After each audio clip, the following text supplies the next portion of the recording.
matter if the Brewfest is down by the river? Oh, wow. That would explain it. Okay, well, good evening for the four of you that showed up. Maybe some people will drag it in. Welcome to week 5.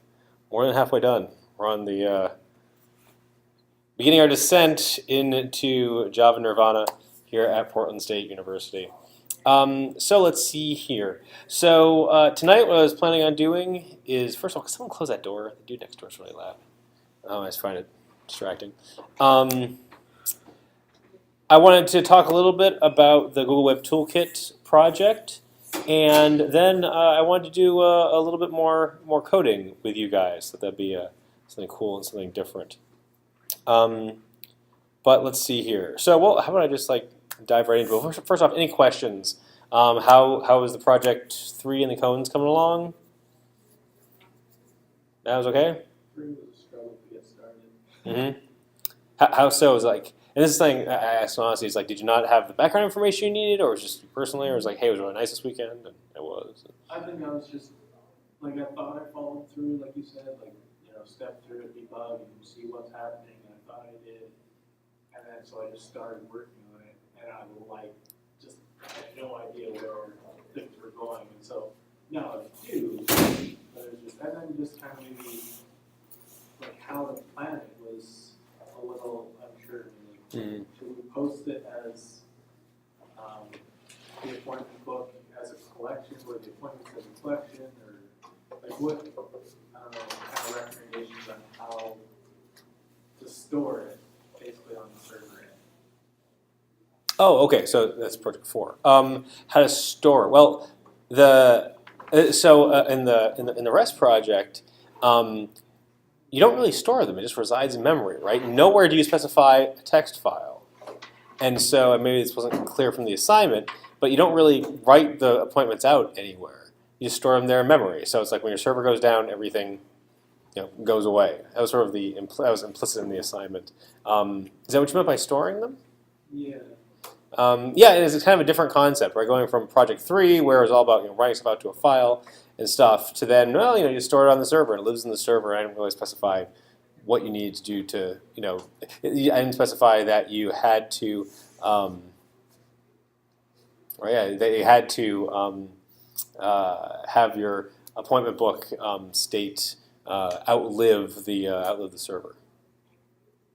So does that make sense? I mean, you start up the server, and it's got the appointment book, and you can add to it, you can query it, and everything like that. It's just going to stay there in memory. Make sense? I'm just curious, what did you end up doing?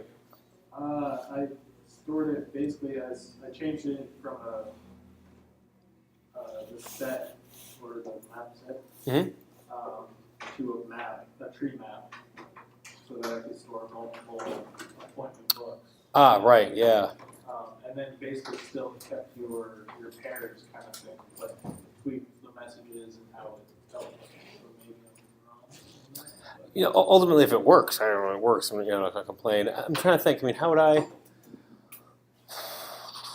Because isn't it when you write your pairs into that tree set or tree map or whatever you put, that's basically you're storing the information as long as the server's up, right? Mm-hmm. In your map, what are the keys and what are the values? What do they represent? Key would be the owner name, and then values would be the whole appointment. Okay, so the appointment book for that owner. Yeah, as the pretty printer, I just printed it out as a string. Oh, interesting. Well, the pretty printer is just for printing an appointment, right? And so that's a good point. I can't remember the UR. Well, let's see. When you do the query, does the query even take an owner name? I guess it does, doesn't it? Yeah. It's owner name and then start time, end time. Yeah, I have to tweak it now to work for times. But. Okay. I think you're on the right path. And as we talked about before class, the assignment doesn't say whether or not you need to support multiple appointment books, different owners and stuff. And I checked the test cases, and it turns out I don't test that. So it's really up to you. I think logically it makes sense to support multiple of them, but it's not a requirement. Question? Yeah. This might become obvious. I haven't done that much on the implementation yet, but I was was wondering why the host and port are optional. Is it like there's some set up in the project that will go to a certain host and port, but we can do another? No, there's not default values. If they're not specified, well, then it should be like the previous assignment in that, well, actually it should be like really project 1, where like everything's on the command line, you can just print it out. Okay. Yeah, kind of a lame use case. And true, the query wouldn't make any sense without a host and port. I don't know how, I mean, I think you should do something sensible there. I don't know if I'm going to test it or not. But it won't do any kind of internet. No, probably best not to assume a host and port. Rather have a default host and default port. Cool. How are the screencasts working out for you guys? Or did you have the information that you needed to do the project? Was watching the screencasts effective? Did that give you sort of enough of a start or enough background? Did you watch them at all? Right. Honestly, you mean you did? Okay. Okay, that's one of the questions that I have about the effectiveness of the screencast. Because like I can put it out there, and I think it's the same as me up here waving my hands, doing my silly little dance in front of you guys. But if it's not giving you the foundation that you need to then do the assignments and feel confident about it, let me know, and we can figure out if we need to do a review here or if just the screencasts don't work. Or we can all sit here and watch the screencast. It'd be like a live screening. It'd be like the Cannes Film Festival. Okay, cool. Okay. Well, so your 5th and final assignment is extending your appointment book application to be a rich internet application built using Google Web Toolkit. So, as we discuss in the GWT screencasts, GWT is a framework, is a set of tools for building very rich, very interactive web applications. And the vast majority of the code, and probably all the code that you'll be working with, is in Java.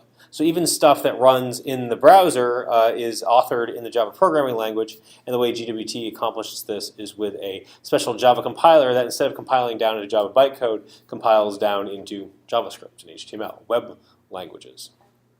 So for project 5, the final project, which is worth 15 points, a lot, I want you guys to use GWT to implement a rich internet application for your appointment book.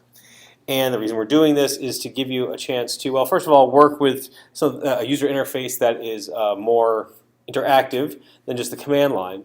And then also, work with GWT, which is probably the most complex Java code that you'll have worked with to date. So this project is a little different in that, well, it's not command line based. It's really, you have a much more freedom and leeway in terms of how the user interacts with your application.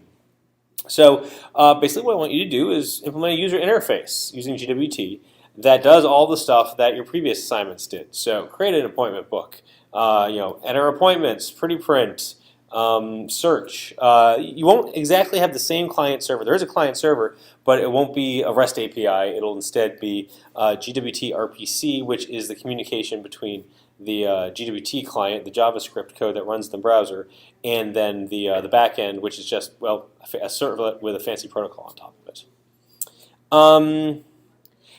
Detail here that you can read about. One more requirement. There should be a help menu with a README. So instead of a command line README, it should be a help option, and so a help menu option, so that when you select README, you get the README there in your UI. I don't want to standard out anymore. I want it to the GWT UI, and that you don't need the REST code that you implemented in Project 4. Now, when something goes wrong, instead of spitting something out to standard error, I want you to pop up a dialog box that describes the error as best you can, or provides, it doesn't have to be a dialog box as long as it's visual feedback, so that when the user does something that it shouldn't, enters in malformed data or something like that, they get, they get an error message that is obvious that something's wrong. Okay, and so as I was saying, this is you have a lot more freedom in terms of how the user experiences your application. And I would encourage you to explore what GWT has to offer. How many of you guys have done web development before? Anybody? No? How many of you guys have done user interface development, something that's visual? Tiny little bit? A little bit? Okay, good. Well, so part of what I think is exciting about this project is that you get to experience this stuff, you get to play with it a little bit. And so then, I encourage you to explore GWT, to play with different kinds of widgets. But at the end of the day, I'm going to be grading it. And so don't make it so crazy or so unfamiliar, I should say, that it isn't that I struggle to grade it, because I'll probably mess it up and give you a low grade. So balance creativity with practicality, the best aspects of user experience design. Okay.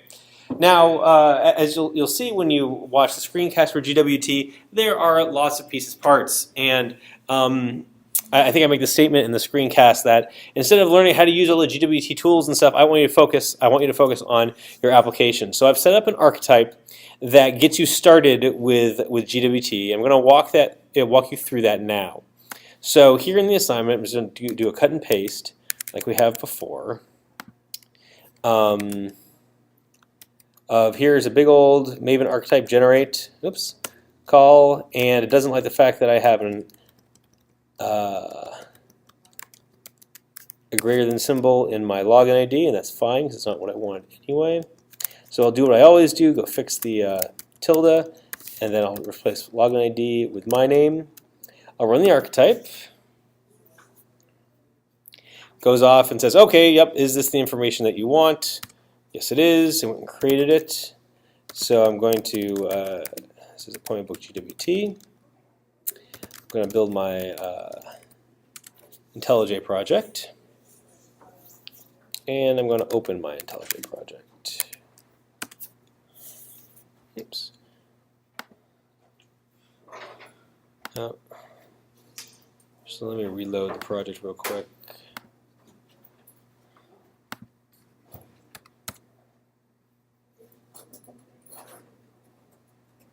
Oh, interesting.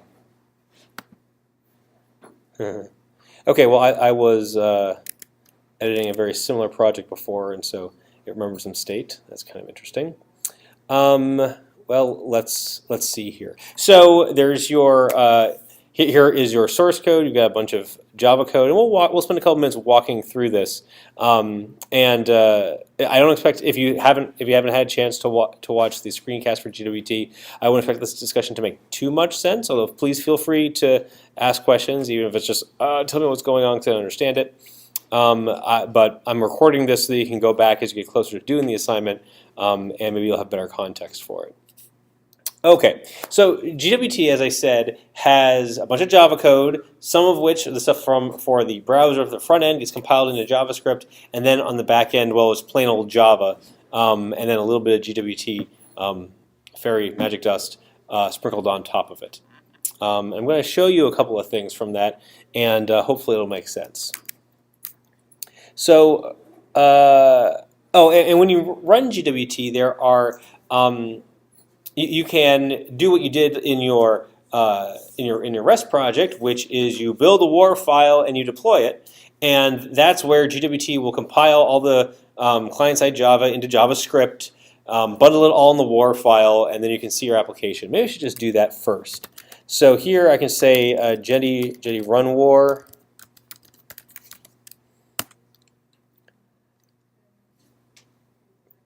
It's going to go compile all of my GWT source code. This is the GWT compiler is a little bit slow. We see in the lecture what all these permutations are about. But at the end, what you get is a WAR file, and now it's starting up Jetty. So it's telling me, okay, I'm running Jetty on port 8080. And this is a very simple web application. And this is on localhost. Oh, they remembered it in my browser. Appointment book GWT/appointment or apt book. This will bring me to my my homepage, or the homepage of the application. So this is a very simple the user interface doesn't do very much. It's got one button on it, and when I click the button, what it's going to do is make a call back to the server and return some information about a dummy appointment book that I have created. And it pops it up in a JavaScript alert. Basically, it's got some text here. And so that's what it does. Now, this is, and so, if you were developing this way, you'd make some change to your code, and then you'd redeploy your web application, and that would be really, really, really slow. Because, as you saw, it had to recompile things. It took, the better part of a minute to get to this point. So GWT has another way of running its applications, which is really for, development time. It's called development mode. And it runs your application. It doesn't compile the client code into JavaScript. It runs it all as Java. And the advantage of this is that because everything's in Java, you can use your Java debugger to attach to it. And then what you can essentially do is you can still interact with your application through the web browser, but you can set breakpoints in your, air quotes, client code, which is running actually in Java instead of JavaScript, and you can debug it that way. I'm going to show you how to do that now. So we're going to say maven gwt debug. Okay, and so GWT debug is a, there's a Maven plugin for GWT. The debug goal starts this so-called development mode, and it waits for a debugger to attach on port 8000. So now I'll go over to IntelliJ here. I've got, I'll just call this debug GWT. I've got a debug configuration that runs on port 8000. I'll say OK, and then I will run the debugger. That attaches to the VM. It then starts up, and you've got this what's called GWT Development Mode Console. And you can look at, nothing's done there, so there's no log messages. I can click this Launch Default Browser. This brings my application. Brings up my application. Notice that it took a lot longer for it to load because it's loading in this development mode. All this stuff's happening in Java. And now I can interact with it again. Oops, I have the debugger running. I'm just going to come back to it. Let me try that again here. I'm going to disable all my breakpoints. Oops. Wait. I'm going to disable all my breakpoints. There we go. I click ping server, it does it again. But now I'm attached in my debugger, and so then I can do things like, okay, now I'm going to look at my source code. So in GWT, there are two sections of source code. There's the client-side source code that ultimately gets compiled into JavaScript, and there's the server-side source code, which is just plain old Java code, which runs in something like Jetty. And so here in my, and then there's also things like this HTML file, this is the HTML file that actually gets served up that we're viewing here, right? This is the beginning of your GWT user interface. Here's the text. This is the beginning of your GWT user interface. So if you know something about HTML and CSS and want to have a very pretty looking page, you can do that. It's just HTML, no magic there. Where the magic comes in is in this, this JavaScript include. Right here, and this basically tells, this loads the JavaScript that was compiled by GWT. Now I'm running in development mode, and so it's smart enough to sort of do the magic so that instead of running JavaScript, it really runs the Java. But conceptually, it's loading the JavaScript. So, okay, so there's this HTML file. And there's also a file called appointment book GWT, which implements this entry point interface and declares this one method on module load. This is sort of like the main method of your application. This is where, when that page is loaded, on module load is called. And so what does on module load do? Well, it creates a very simple UI, basically one button called ping server. There it is. And it adds what's called a click handler, which will, when you click on the button, this onClick method will be invoked. And notice what I'm using here. It's one of those inner classes that we talked about. This is where inner classes in Java really make a lot of sense because you've got an implementation of this click handler interface that you only need once. This logic right here only belongs to this one button, so you can use an anonymous inner class to implement it. What this click handler does, when you click this button, is it's going to make a call back to the server. Okay, so we're back in distributed programming mode, right? We've got stuff happening in the browser. The user is interacting with stuff in the browser, and then at some point, an interaction, like clicking a button, what we want to do is we want to go back, we want to call to the server from the browser to the server, perform some operation, and return some results. Now, in your Project 4, when you're working with the REST API, the client is a Java program, the server is a web server, and they talk REST and whatever text you send back and forth. And as you either have experience, you've done it already, or will experience, there's some amount of work that goes back and forth in terms of encoding the request correctly and setting all the parameters and sending it to the server, and then when the server must generate some output and send it back. GWT has a nice abstraction on top of it that makes it look like you're just calling a remote method. So imagine, sort of conceptually, it's like I have something called a ping service async. And there on the server side, we'll see there's something called a ping service that is just a Java object, and it is as if you are calling a method on it.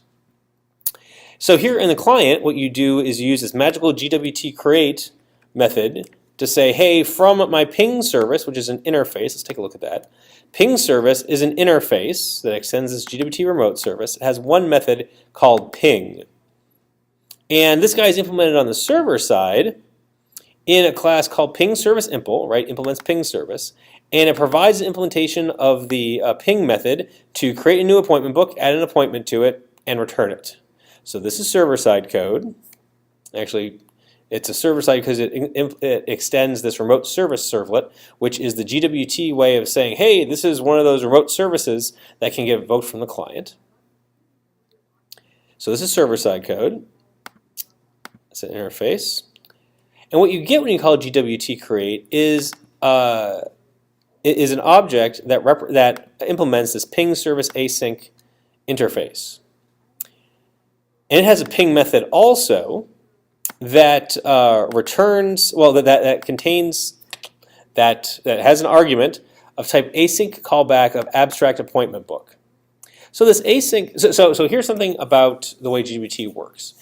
In GWT, when you make a remote method call, it is an asynchronous method call, not a synchronous method call. If you guys experience this stuff, I'm judging from the looks on your faces you haven't. So normally, like up until this point, when you have made a method call, what happens? Well, okay, you call the method, and then the method executes, and then the method returns.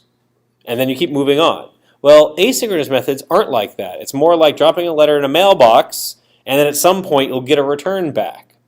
So it's like, okay, so instead of making a phone call where it's like, you go, so you pick up the phone, you make a phone call, and then the person's there, they'll pick up and you have a communication, and then when you're done talking, you hang up the phone and you move on. It's more like sending a letter where it's like, okay, I'm going to write what it is I want, I'm going to put it in the mailbox, and then sometime later, I will get a response. Well, the way we represent this in GWT is through this async thing. So when we call this ping method on our async, it doesn't return right away. It's basically saying, oh, hey, I'm going to send a message to the server asking it to invoke that ping method. And when the server returns, it's going to return its value in one of two ways. If there is an exception on the server, it's going to invoke the onFailure method of the async callback that I provide to the ping method. And if I get some exception, then I'm going to call window.alert, which just pops up a JavaScript alert. However, if it was successful, the onSuccess method of the async callback will be invoked, and the abstract appointment book, which is returned by my remote ping method, will be delivered to that onSuccess method, and then I can deal with it accordingly. And so I just format it as a string, which is kind of, anyway, I format it as a string, and then I say window alert that string. So this is an abstraction over the communication between the server and the client. So underneath the covers, GWT takes care of all of the sending arguments back and forth, so sending arguments to the remote method to the server, and then handling the result from the server and sending it back. And basically all you need to deal with are your Java objects. You don't need to convert things back and forth into REST or XML or JSON or whatever data format. It actually uses its own data format. Whatever data format GWT uses, you don't care. They've abstracted everything out for you. Does it seem approachable? Any immediate questions or reactions? I've seen no one running, screaming from the room, but maybe you're all in shock. Yeah. I think it's a very basic question. Yeah. We have been going in very advanced. Can you give some perspective of GWT, how we would use it in real world applications? Well, you would write rich user interfaces. So let's maybe some example. Sure. Yeah. Let me quick. I'm going to stop. Anyone else question as well? You're definitely not the only one. I couldn't figure out how to word the question. Oops. Okay. Let me quit out of this guy. I'll bring up the example that I go through in the screencasts. Sorry, Maven GWT run. So it seems there are more than 2-3 folks who have the same question. Yep. This is good. So hopefully a lot of people will get out of this. And this is sort of the challenge that I have when I'm not like talking to you about this for 2 hours and then going over the program assignment, right? What is happening is, and it's my only perception, when you're teaching, your I think mindset is towards the recording, and that kind of takes the focus from the class and that you're recording and thinking recording, and meanwhile probably class is sitting like. Well, and I think another thing is that I'm not ahead of I wish like right now I already had next week's content up there so that you guys could come into class and ask questions about it. I think this is a bootstrapping problem because unfortunately I didn't have my act together enough to have everything ready beforehand. So that I could expect you guys to sort of come in and say, I watched a GBT lecture and there were some things that made sense, some things that didn't. So I'm happy to take the extra time, and actually it's not really extra time, it's what we're here to, here again, I'm here to help you guys learn this and figure it out. This isn't the prettiest GWT UI. I'm trying to think, do I have another one? I probably don't have a good one, but I think this will give you an example of the kinds of, the pieces, parts anyway, of what's there in GWT. Any of the web development kit, it will just provide us some means to create some buttons. Yeah, it's a widget set. I mean, so like, I think at one point, I don't know if it's still true, like Gmail was implemented in GWT. And Google Wave was, back when they had Google Wave. I don't know what else is, I can't say definitively which Google UIs are implemented in GWT, but where this comes out of is a tool set that Google developed its own applications because they wanted something that was very rich, very complex, but also had the properties of Java, such as static typing. You could use it with all your Java toolings. There are good patterns for testing it, et cetera, et cetera. And so what GWT gives you is a tool set of widgets to play with. So there are things like drop downs, and you've got various text boxes and passwords and stuff like that. Text areas, you can have rich text, various kinds of buttons, etc., etc. GWT. So there are these like widgets, and then when you want to lay the widgets out, you lay them out in something called a container, and there are various different. There are different kinds of containers, panels is what they're called, that provide different algorithms for laying out widgets. So, for instance, dock panel provides a panel with 5 compartments in the north, south, east, west, and center, and then that will lay either widgets or other panels out inside. Lay them out using that algorithm, having different compartments and stuff. And so then what you do is you have Java code that basically builds up your UI. by creating widgets, configuring them. Hey, here's the label. Here's what you do when I click it, and then laying them out inside these containers, inside these panels.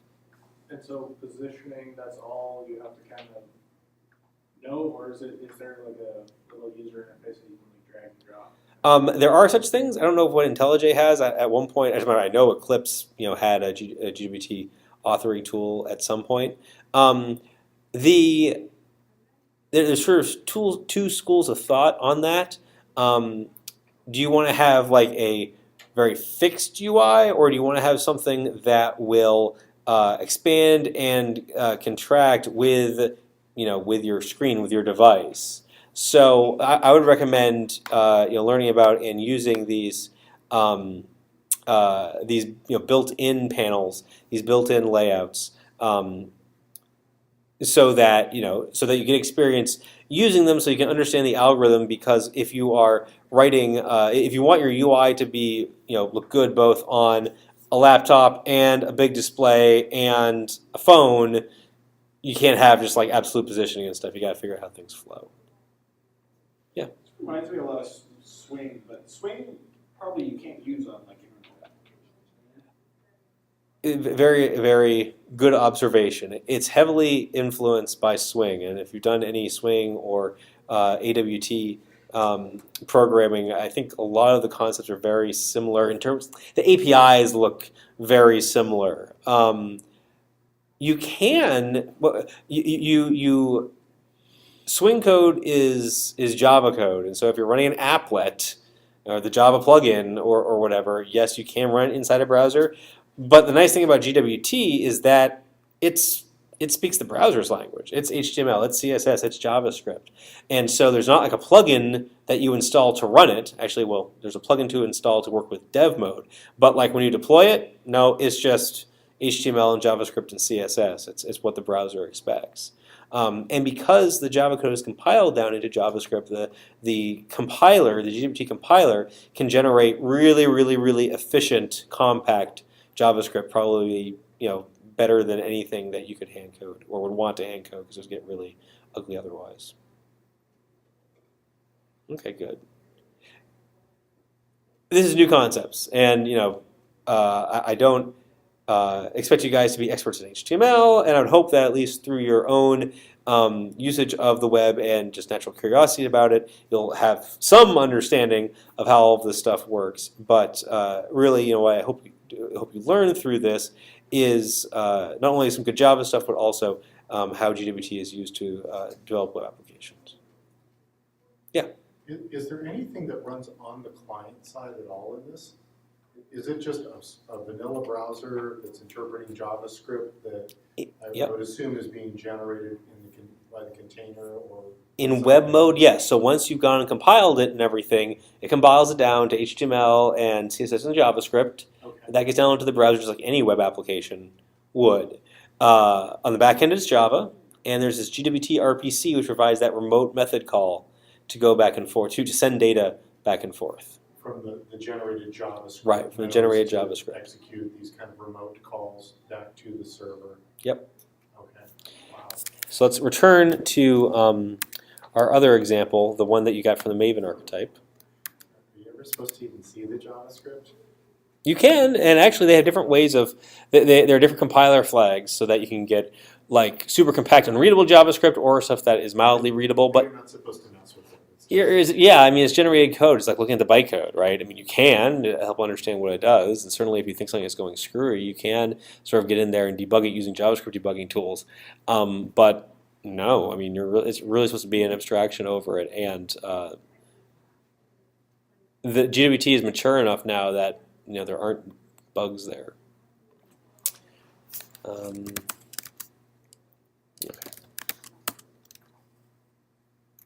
So let's take another look back at the archetype that you get from. So when you run the archetype that's in the assignment, you get this project. It's a very simple user interface. So I started up using Maven GWT debug, and so that starts dev mode on listening on a port. I then connected to dev mode on that port in IntelliJ, so now I can debug it. So these breakpoints that I've set here will get hit. So now when I click ping, my my debugger stops at the onClick method, right? So I click the button, and now I'm debugging on click. So this is actually client-side code, but since I'm running in development mode, I can attach to it with a debugger. So I'm running it in the browser, and there's not really JavaScript running. Instead, there's, I think the way it works is that there's this magical browser plugin that sort of handles the communication between the browser and the development mode. Oops, yes, wait. See, the call hasn't returned yet, and that because I'm debugging it, and that's why it's saying that it's become unresponsive. There is a magical browser plugin that you'll have to install the first time you run development mode that handles the communication between the browser and development mode, but here again, you don't need to worry about that. So here I am, I'm debugging, and so now I can just use my Java debugger. So I can say F8 to go next. And well, all this is in Java, and so there's a lot of interpretation going on, and so things are kind of slow.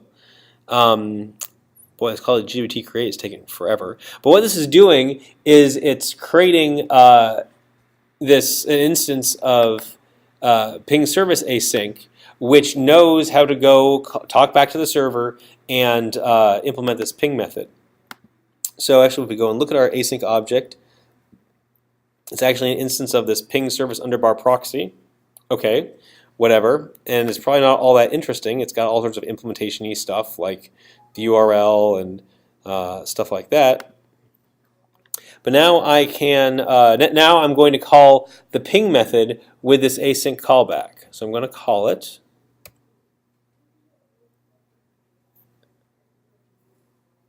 And notice it went, oops.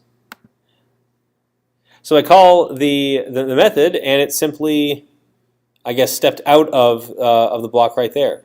So now I'm just going to continue execution. So I'm going to sort of resume. And now it hits the breakpoint on the server side. Okay, so now I'm in my server package. So this is actually my servlet there on the server side. This is the implementation of the ping method. So there's all this magic yeah, it is magic. There's all of this stuff that GWT facilitated to go from the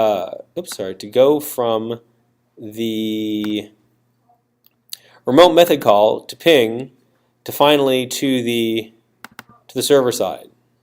Okay, so I'm going to create a new appointment, add my appointment to it, and I'm going to return. So I'm just going to continue here.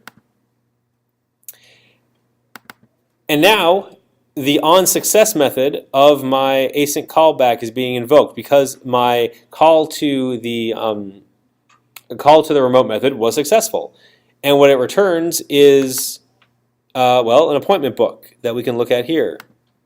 And so it's got one appointment in it. So this is now on the client side. So what I've done is I've returned from my method an object, right? So, and remember, we're talking about two processes here. There's one, there's the browser, and then there's the server. And so the server created an object and returned it to the browser. And it returned it over HTTP. So what GWT does, it takes care of for you, is taking that appointment object, turning it into, well, text, as HTTP is text, turning it into a bunch of text, sending it to the client.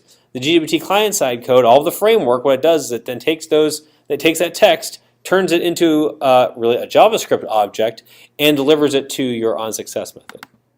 But all this stuff is hidden from you. So all that work they had to do in Project 4 to sort of marshal and unmarshal data back and forth between the client and server, taken care of for you. And what instead you do is just make a remote method call, and then you have this async callback that basically receives either a failure that occurred or the return value from the remote method call. And then what do? Well, I format into a big string, and then we're going to call window alert. One more thing before I do that. Notice that I'm using classes like string builder and collection in code that's client-side code. So GWT offers something called the JRE emulation, which lets you use standard JDK classes like string builder and collection and a handful of other things, date, in your JavaScript code. They basically provide JavaScript implementations of those Java classes that get used. I'm going to call window.alert. and that pops up my JavaScript alert. And what is it? 127.0.0.1.8.8.8? Oh, this is the it's the host name, right? Well, it's so yeah, they have localhost, which is 127.0.0.1, and the port and it's port 8888. So right, this is the URL that you're visiting. So in terms of how much of like that are we supposed to, in essence, trash and restart with? Like basically just the outputs and stuff, is that like that kind of what you're looking at maybe one time?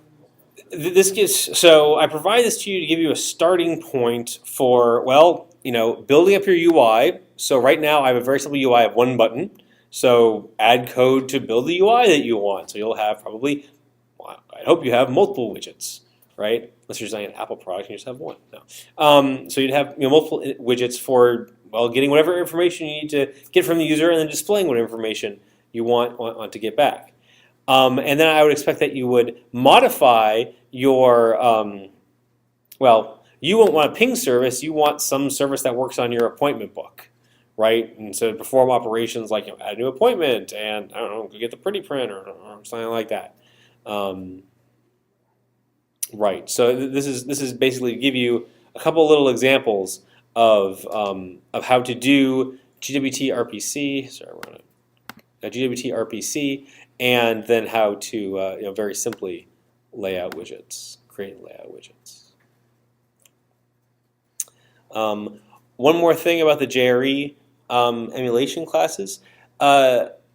Only certain classes are supported on the client side. So for instance, you can't do things like file I/O on the client side because, well, browsers aren't allowed to do file I/O, and there's no real concept in Java for that.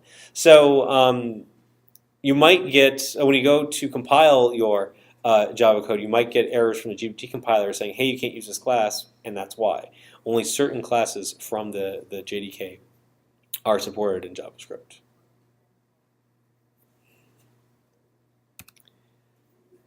Any other questions before we take a quick break? Yeah. Is GWT considered part of Java, or is it just an external GWT is a separate library developed by Google. It's open source now, and It is developed in Java. yeah, the vast majority of it is Java. Although there's a lot of native JavaScript to sort of get all the JavaScript stuff right. So the framework itself, yeah, it's largely Java, but then it has to deal with the browser. It has to deal with things like that. Well, the XHR object, which I talk about in the screencast, things like that. So just for perspective, for .NET developer, is there something similar? I'm not aware that there is. Really, GWT is unique to Java. I think there's a reason for that. It's pretty complex, and I got to admit there are a lot of web frameworks out there. GWT is one of them. And I think it takes a very unique approach, and it's not necessarily the best solution for every problem. There are a lot of really good JavaScript frameworks out there, and there are certain advantages of working in the JavaScript language. I think one of the things GWT offers a couple of things. Well, first of all, for this class, I want you guys to develop a user interface, something like Java Swing, really out of date. You're not going to use that, and it's kind of clunky and things like that. I wanted to get you guys exposure to web development, but I don't expect you to learn HTML and CSS and JavaScript in 2 weeks. I want you to focus. So, okay, it's a good fit for the class, I think. Professionally, we use it, and some of the things that I like about it is that, well, it's all Java, and so all of the same programming patterns and object-oriented programming and stuff that you've learned here, still very applicable, but now you can write web applications. It can be unit tested very easily, and I talk about that in the screencast. How you can write unit tests for your code, because it's Java. All of your Java IDEs and your refactoring tools and all of that stuff work with it. And if you're writing just JavaScript, the tooling isn't as good as it is in Java. Some might argue it's not as necessary in JavaScript, but and also the JavaScript that you're going to get out of the GWT compiler is going to be more efficient and more scalable than pretty much anything you're going to write from hand, right by hand. So I think for me, those are some of the selling points of it. Yeah. Are you seeing less handwritten Java code, JavaScript because of this in the real world? Or? Actually, no, not really. I mean, I think there are certain people, and there's certain classes of problems where, yep, you use your you use Prototype or whatever is popular these days. There are lots of other there's still lots of applications and still lots of good reasons for writing the JavaScript yourself. I think it really depends on the complexity of your user experience. So for me, when we've got the when you want a very rich interaction, or you have to handle a lot of data, or you have just a lot of functionality, there are advantages to using GWT because the framework allows you to scale in certain dimensions, where you'd have to sort of invent it yourself if you were doing it in just the raw JavaScript. But if you have a more straightforward user experience, then writing it yourself is not a problem. There is a threshold there that once you cross, it makes sense. Certain applications fall on the non-GWT side, and then I think other applications are greatly helped. Javadocs, we have that Javadocs Yep. website where we can find out the different Yeah. So I don't really talk about that. GWT API.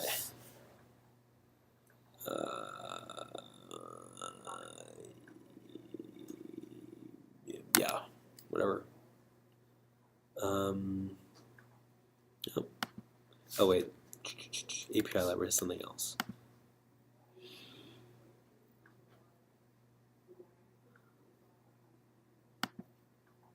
Oh wait, okay. So.